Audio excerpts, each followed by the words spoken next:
Suku-suku mengajak Anda mengetahui lebih jauh tentang keris yang melekat pada budaya suku Jawa. Keris bukan hanya milik suku Jawa sebenarnya, karena di Bali ada keris namun namanya kadutan. Sementara di Sulawesi ada taping atau tapi, dan di Minangkabau keris disebut karih. Keris adalah puncak seni tempa logam yang dicapai masyarakat yang berakar dari persenjataan. Dan keris tumbuh berkembang pada abad 9 di Jawa. Kemudian keris menyebar luas ke Nusantara pada masa-masa berikutnya. Tembok putih Keraton Kasunanan Surakarta Hadiningrat yang berdiri kokoh ini bukan hanya sekedar pembatas saja. Namun di balik tembok tinggi ini masih tersimpan rapih cerita tentang sejarah perjuangan, adat istiadat, budaya, serta kearifan lokal peninggalan leluhur. Tembok ini juga seolah menjadi simbol betapa kuatnya masyarakat adat Jawa menjalani adat istiadat.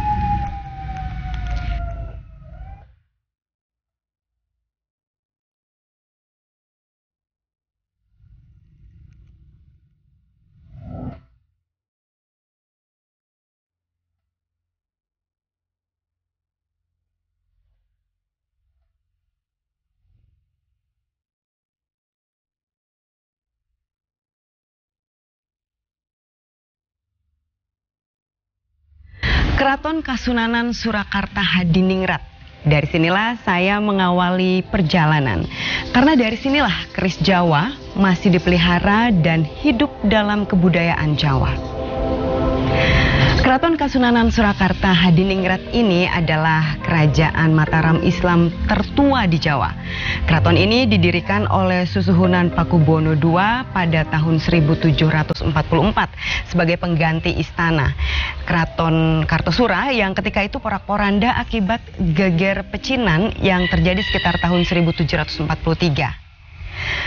Keraton sebagai kerajaan yang saat ini dipimpin oleh Susuhunan Pakubono ke-13 ternyata menyimpan berjuta cerita bagaimana suku Jawa menjalani adat dalam kesehariannya.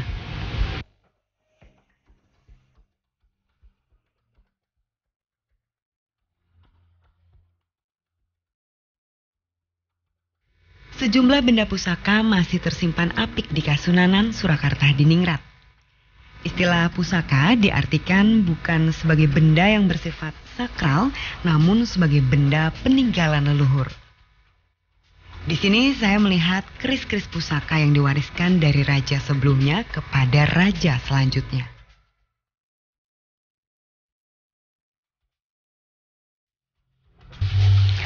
Hari itu saya beruntung sekali mendapat kesempatan menjadi tamu keraton. Di keraton, saya diterima oleh Kanjeng Gusti Pangeran Haryo Puger dan beliau adalah PLT Raja ke-13. Gusti Puger banyak bercerita tentang keris dalam masyarakat Jawa. Dari zaman dahulu hingga saat ini, keris memegang peranan penting dalam kehidupan masyarakat Jawa. Yang saya garis bawahi pernyataan Gusti Puger, yakni keris sebagai lambang perjalanan hidup. Ini dapat dilihat dari bentuk keris, ada yang berbentuk meliuk atau luk dan juga ada yang berbentuk lurus atau leres. Filosofi yang paling dasar adalah lo ini adalah lambang perjalanan hidup. Kalau yang lurus ini adalah kekuatan prinsip. Kita harus punya adek-adek, sudah prinsip. Jangan sampai orang itu tidak punya prinsip. Jadi ketika kita berjalan hidup tapi punya prinsip. Saya tujuannya kemana sana? Ya sudah, lenggak-lenggok tapi tujuannya jelas. Ini untuk menyonding rasa. Jadi instruksinya aja, kalau yang bakem itu nyimpen keris itu ya dua aja, yang lok satu, yang lerus satu, untuk simbol emosional aja, untuk mendorong kita harus tetap jalan, tapi harus punya prinsip, jangan goyang.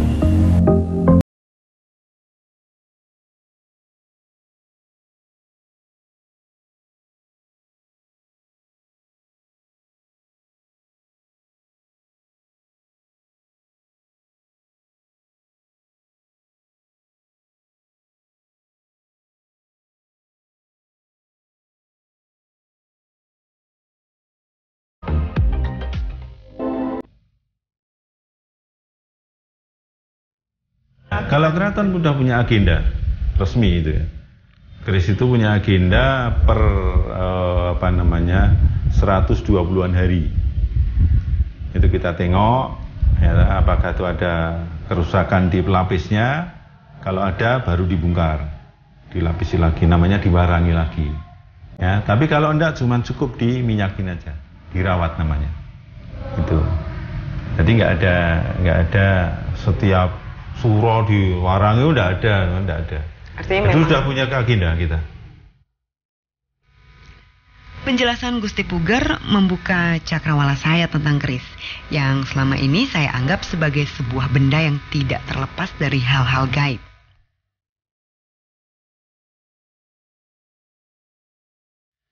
Benar saja dugaan saya sebelumnya bahwa di balik kokohnya Keraton Kasunanan Hadiningrat, makna-makna filosofi hidup terutama bagi masyarakat adat Jawa tersimpan di sini.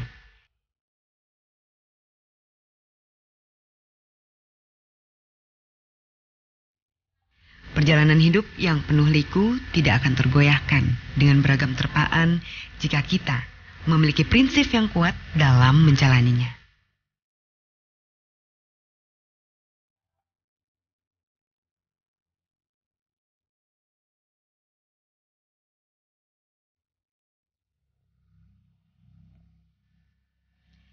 Dari Keraton Surakarta, saya menuju pusat cenderamata keris yang berada di bagian utara alun-alun keraton.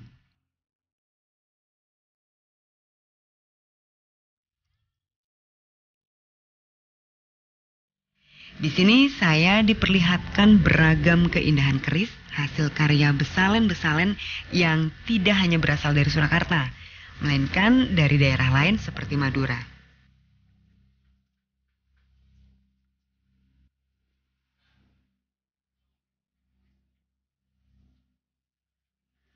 Lagi-lagi saya seperti ditegaskan kembali bahwa keris tidak hanya indah dipandang mata, tetapi menyeratkan makna filosofi kehidupan.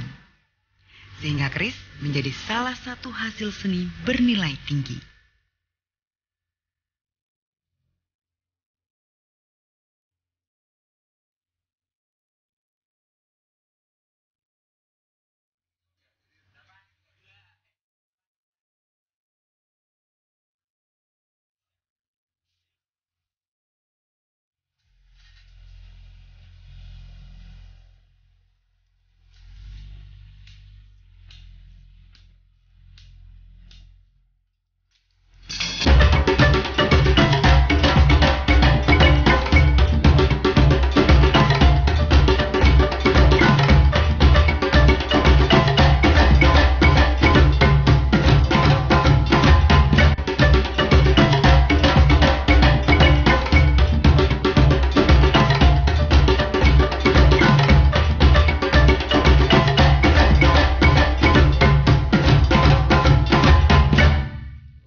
Saat ini memang sudah tidak banyak lagi besalen di kota Surakarta. Saya harus menuju ke pinggir kota untuk dapat melihat proses pembuatan keris dalam besalen. Salah satunya besalen milik Empu Yantono yang berada di daerah Karanganyar. Di besalen ini, Empu Yan katanya tidak hanya membuat keris, tetapi juga tosanaji. Menelusuri lebih dalam lagi tentang keris Jawa, saya menjumpai Empu Yantono yang dibilang empu modern. Oh iya, empu adalah sapaan bagi pembuat keris. Empu Yan tidak hanya membuat keris tetapi juga tosanaji. Meski saya menyebut beliau masa kini, namun dalam pembuatan tosanaji termasuk keris, Empu Yan tidak mengabaikan tradisi leluhur dalam mengolah besi, nikel, bahkan meteor. Jadi kalau penuh itu makmur. Pembuatan keris tidak terlepas dari besalen atau tempat membuat keris. Hampir setiap empu atau pembuat keris pasti memiliki besalen sendiri. Empu Yantono menjelaskan beragam jenis pamor atau motif keris yang memiliki arti atau makna yang berbeda-beda. Pamor ini maknanya penyatuan yang di atas dengan yang di bawah atau lingga dan yoni, laki-laki dan perempuan, atau lambang bertemunya luapan cinta kasih yang alami dan murni. Keris tidak bisa dipisahkan dari warangka atau tempat keris. Karena keris sudah bisa dibilang keris kalau sudah berada dalam warangka. Tanpa warangka, keris hanya bisa disebut sebagai wilah atau bilah.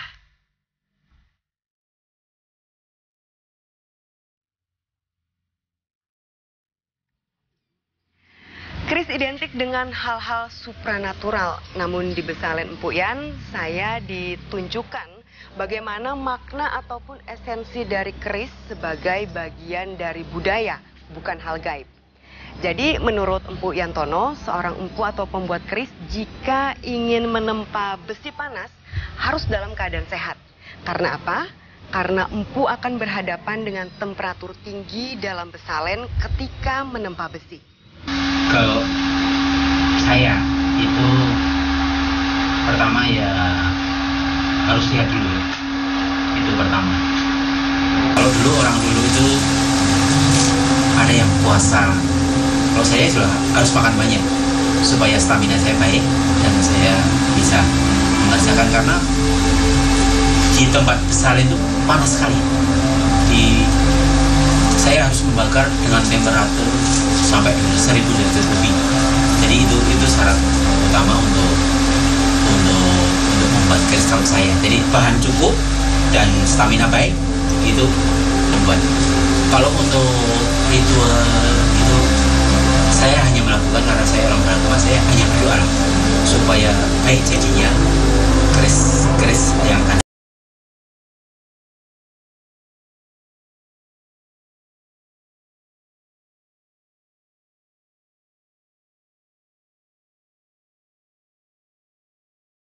Yang digunakan untuk mengaliri udara dalam pengapian tidak lagi manual terbuat dari bambu, tapi sudah menggunakan listrik.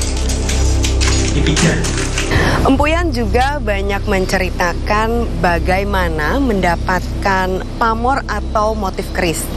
Nah, itu harus melalui beberapa tahapan, yakni ada proses pelipatan, kemudian besi matang ditempa hingga berpuluh bahkan ada yang ribuan kali. Kalau keris Jawa itu yang saya buat itu biasanya saya menggunakan bahan besi ya, besi begini. Besi ini terus tengahnya saya masuki nikel 100%. Itu fungsinya untuk membuat gambaran dalam keris yang dinamakan pamor. Itu nanti ada wujudnya, gambaran itu macam-macam. Bisa dibuat, bisa asal jadi, bisa didesain macam-macam. Itu saya membuatnya dengan pamor itu dengan mencampur nikel 100% dengan besi, dengan cara membuat lapisan dengan teknik welding atau pengalasan dalam tubuh. Masing-masing pamor memiliki makna yang berbeda, seperti pamor wengkon yang diartikan sebagai penangkal dari mara bahaya bagi pemegang keris. Lalu ada pamor pedaringan kebak yang diartikan agar pemegang keris rezekinya selalu ada atau serba berkecukupan. Ada juga pamor melati, maknanya agar si pemegang keris dalam mengarungi samudra kehidupan namanya senantiasa harum dan jauh dari perbuatan nista.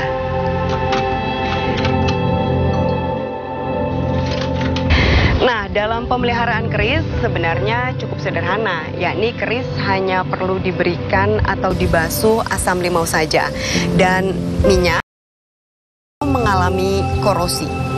Gini ya, di keris itu ada tradisi jamasi keris. Itu biasanya dilakukan pada bulan Suro. Tapi ada kebiasaan orang mengartikan jamasi itu marangi. Marangi itu dengan campuran arsinicum dan jeruk nipis. Kalau dari keris yang baru, yang belum kelihatan pamornya begini, itu untuk diwarangi, itu untuk memunculkan pamor. Tapi kalau keris yang masih kelihatan bagus begini, saya menyarankan nggak usah diwarangi, cukup kalau terlalu kotor dicuci dengan sabun atau lerah ya. Setelah itu di minyak itu minyak pusaka ya. Minyak pusaka itu macam-macam, terbuat dari minyak kelapa, dicampur dengan minyak cendana atau kenanga atau melati, dicampur itu kayunya supaya sedap, itu dioleskan, itu sudah cukup. Dan lebih baik tidak setiap tahun, jadi setiap itu kering diminyak lagi, itu akan bertahan lama. Seperti contoh saya ini dari tahun 96, ini masih wujudnya masih begini, tidak ada karatnya. Ini cuman saya minyak, bisa minyak aja, tidak ada karat sama sekali. Karena fungsi dari warangan itu juga membentuk permukaan logam atau keris itu menjadi tahan karat. Sebenarnya itu.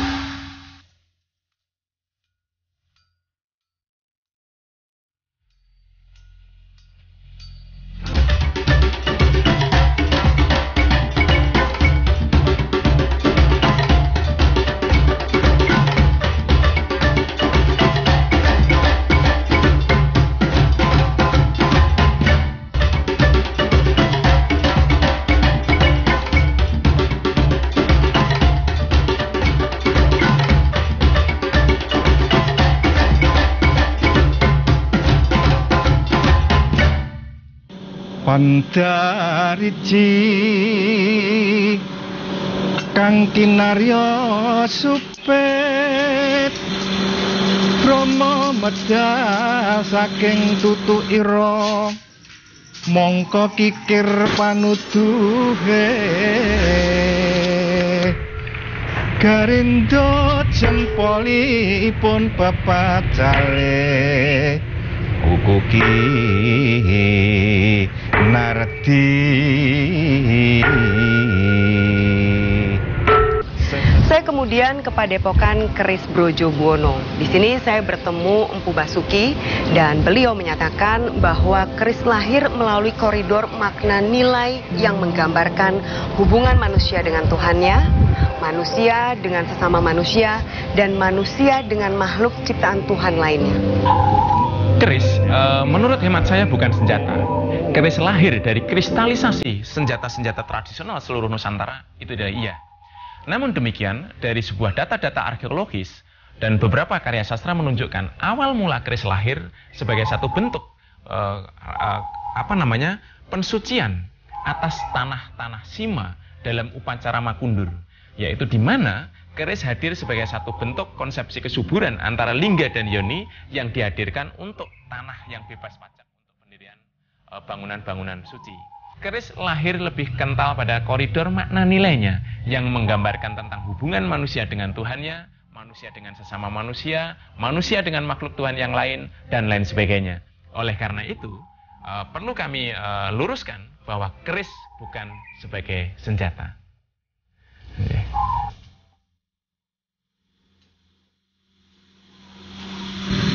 Mengetahui makna filosofi dari keris membuat saya semakin takjub dengan hasil seni besi tempa ini. Kegiatan dalam Besalen bukan hanya sekedar menempa besi, tapi panca, lamus, dan empu bersatu padu menyelaraskan hati sehingga menghasilkan sebuah karya yang memiliki nilai seni yang tinggi.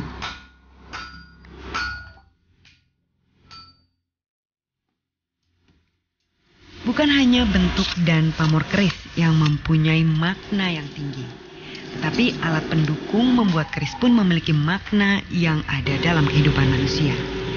Seperti landasan tempa atau paron, yaitu maknanya sebagai simbol perjalanan hidup manusia.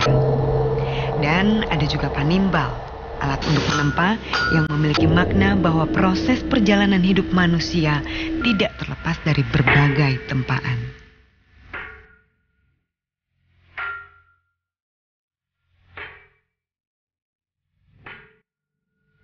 Dalam era modern, seringkali ada sebuah pendangkalan dan pembiasan nilai-nilai dalam budaya keris, sehingga keris kadangkala semata-mata dipandang sebagai sebuah benda yang menjerumuskan kepada pemahaman musyrik. Oleh karena itu, saya sedikit memberikan satu penggambaran soal pemahaman ini. Keris adalah sebuah benda yang dimuliakan, karena dia menunjukkan tentang identitas personalitinya. Dia menunjukkan identitas yang lebih universal lagi. Nilai-nilai yang begitu mendalam dalam budaya perkerisan ini, kemudian keris dianggap sebagai sesuatu yang hidup. Oleh karena itu, membersihkan keris dikenal dengan istilah jamasi. memberikan aksesoris keris dikenal dengan istilah nyarungin dan sebagainya. Karena dimuliakan, seolah-olah dimanusiawikan. Namun demikian, sebetulnya adalah satu usaha untuk mendudukkan dan menegakkan nilai-nilai dalam budaya keris itu. Esensi keris bukan keris yang berdiri secara magi, tetapi bagaimana kita mendirikan nilai-nilai dan etika-etika di dalam budaya keris itu. Oleh karena itu, seringkali pemahaman ini dipandang dan dipahami terlalu dangkal, seolah-olah keris ada makhluk penunggunya, seolah-olah kita memperlakukan keris dengan memuliakan itu adalah memuliakan makhluk lain yang ada di dalam keris. Nah, menurut hemat saya ini adalah pemahaman yang terlalu jauh membias. Tetapi nilai-nilai yang ada di dalam dunia perkerisan itulah yang memberikan motivasi atas kehidupan manusia. Sehingga apa yang menjadi harapan dan cita-citanya mudah-mudahan oleh Tuhan diberikan jalan. Keris dalam pembuatannya tidak terlepas dari makna dan filosofi kehidupan. Seperti dalam pembuatan loop, dalam bilah keris yang umumnya ganjil. Bilangan ganjil ini dapat diartikan bahwa Tuhan itu ganjil atau satu. Selain itu, loop juga menjadi simbol dalam perjalanan hidup seseorang. Sementara untuk bilah leres, selain mengandung makna sebuah prinsip yang kuat, juga sebagai lambang bahwa manusia dalam menjalani kehidupan harus lurus pada Sang Pencipta. Pandarici kang kinarya supet Brahma medal saking tutu ira mongko kikir panuduhe Garindo jempolipun pepacale kukuki nardi sesepuhira lidah pacobane itu pangasah pepe ira besalene ana satengahing margi dukuh medangka mulan. Keris bukan hanya hasil karya seni tempalogam yang mengisi khasanah budaya bangsa, tetapi mengandung makna dan filosofi yang tinggi bagi kehidupan manusia. Sugeng Pinanggih Malih, sampai jumpa lagi.